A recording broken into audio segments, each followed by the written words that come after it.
Welcome everyone to our new recipe costing software. We're excited about this new release because it has many of the feature requests we've received from many of you. And with over 3,500 subscribers in just 1 year, we've received a lot of great ideas that we've incorporated in this new version.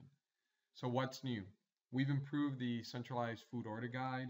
We've improved the vendors and vendor items. We've also improved the recipe and sub-recipes, and we've added a new module called menu items, and we'll look at that as well. We've also added a dynamic drop-down list that you can manage on your own. We did a full inventory so you can manage all of your inventory and inventory usage, which is extremely important, and also calculates the value that was used. We added a food storage locator for inventory. We created a new purchase order module to allow you to create food orders and send them to your vendors. We also have given the ability to compare food items from different vendors in a purchase order, and the ability to receive food items into inventory from a purchase order. We added a shopping list that allows you to select menu items, increase the number of servings, and within that, the software will create an entire purchase order or shopping list of food items that you need. We also added a lot of quick search bar tools that you can use to quickly find what you're looking for. And we added new reports. So this is just a quick overview. I'm going to show you some of these things quickly. And we have more videos that are coming out that will train you in each of these different sections and show you all the new features. But I wanted to give you a first look. So this is a new food order guide. You'll notice that the layout is significantly different. It's a nicer user interface, and the flow really works well. And it's really intuitive for our users to get started and get going with the software. The first thing you'll notice is that we have a search bar that's available here. So at any point, if I'm looking for an item, I can quickly type in a few letters of that item and then look for what I need. And what it'll do is it'll pull up that item from the food order guide. In addition, we also have a sizer to allow us to see up to 100 items on one quick look. And again, if we're looking for a specific item, it's really simple to do that search. And then we can pull that item and open it. So let's actually select this cheddar cheese. You're going to notice that we've put together the nutrition facts to the right. So it's integrated with the USDA. So what it does is that you select an item, you name it, then in the USDA table, you'll have to find what you're looking for. So let's put in cheese, cheddar. And notice that it pulled all the data from the USDA. This way I have it mapped and attached to the food item that I'm using. So later on, if I need to start developing these nutritional labels, I've already matched it to the food order guide within my food items, which is really a great advantage. Now, I also define how I portion this item. I portion in ounces. But when I purchase or I do my inventory, I like to do my inventory by the pound. So I'll show you that as well. It'll give you an average cost. And all you have to do is save this item and it's done. Now you've mapped it. Let's take a look at the vendor module. You'll notice that if I open up this vendor, it gives me more details. I can keep credit limits as well as minimum purchases, which will be important for my reporting because when I do a purchase order, I want to make sure I meet my minimum purchase. And if you take a look at the food vendor items now, we've also made some changes. You'll notice that anytime you add a new vendor, it pulls the entire food order guide, which makes a lot more sense for our users. This way, when you create this new vendor, all you have to do is create the vendor, select them from the drop-down list, and the entire food order guide will be pulled. Then you can check off the items that you decide to buy from this particular vendor, and you can start entering the vendor information as well as the yield information for that food from that vendor. So that's new within our software. Let's take a look at the recipes because we've also made some changes to our recipe. Again, we've incorporated this neat search tool so you can find things a lot faster. And we'll pull up this cheese sandwich so you can see what I mean. It pulls it up. It gives me my breakdown, my cost, my profits. And if I want to take a look at this cheese sandwich, it's really simple. All I have to do is drill down, take a look at it, and I can add all the important recipe information that I need to track within my system. In addition to adding these items, and it's really easy to add these items. If you start selecting or start typing the first few letters, you can select an item from the drop-down list And then if you're using, for example, the cheddar cheese, it will calculate all the information for you, and then you can determine how you're going to use it in pounds or ounces. It depends how you use it. But we purchase it by the pound and we portion it by the ounce. So these are my default settings. I can also add labor to my recipe and materials.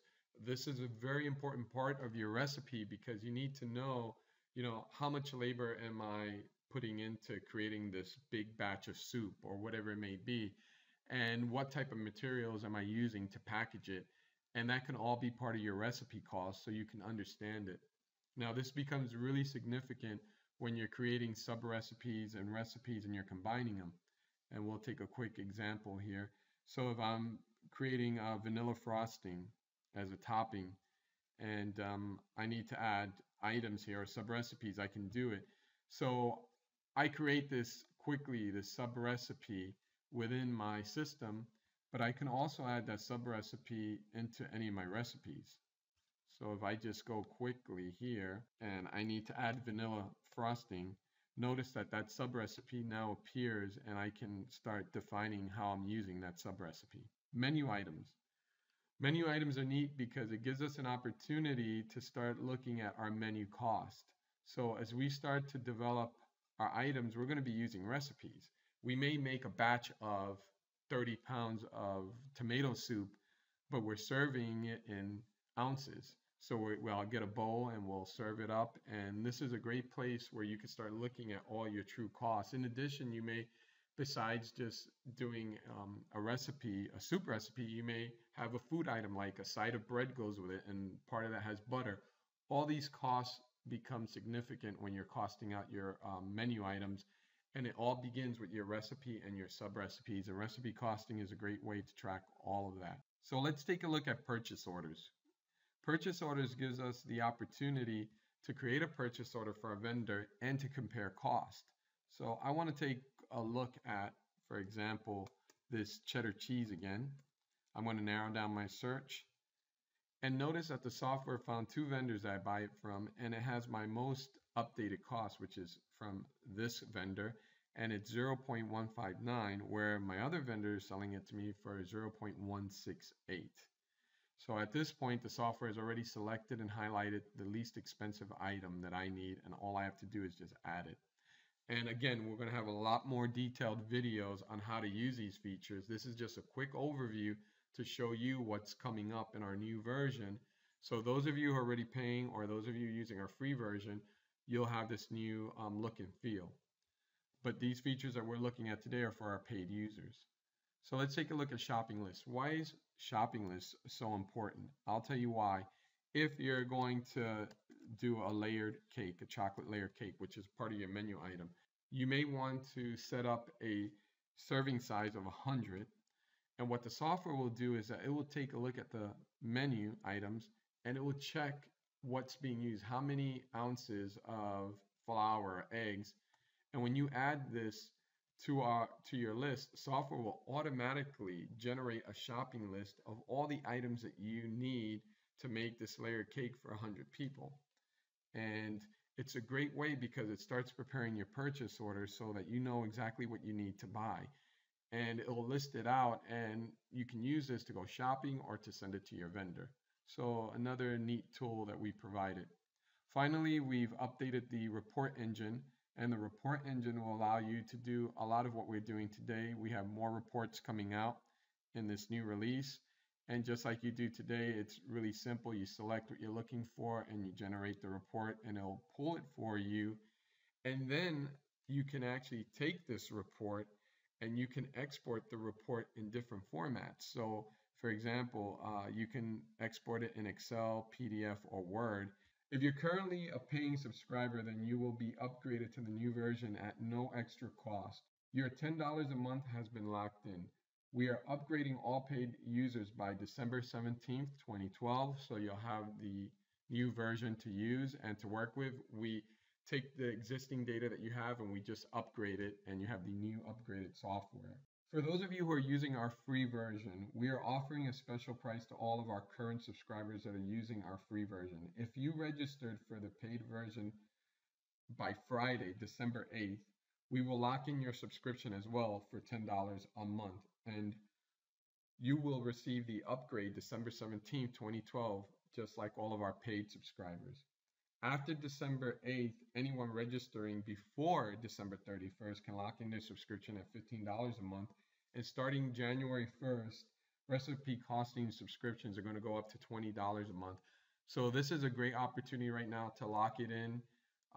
Don't wait, don't delay. I mean, $10 a month is only $120 a year. And for the savings that you're going to get, and to be able to really understand your food costs, and to really help you get through these tough times, you really need a software that can tell you what your costs are. And this is a great tool. So lock it in, don't wait. And if you miss the December 8th, you have up to the end of the year to really lock it in at $15 a month. And if you don't make it, then after that, it'll be $20 a month. And that's what we're going to be selling it for. So thank you for taking a look at the video. I hope you're really enjoying what we're doing. And without your support, we really couldn't improve the software. And it's our goal to continuously improve the software and make it better for you, and keep sending us those emails and those great suggestions, because we really do consider them. And when we sit down, we look at every suggestion that comes in, and then we decide what's best for the community, and then we incorporate it. So thanks a lot. And don't forget to lock in your pricing today before the 8th. That way you can get it at $10 and get grandfathered in. Thank you.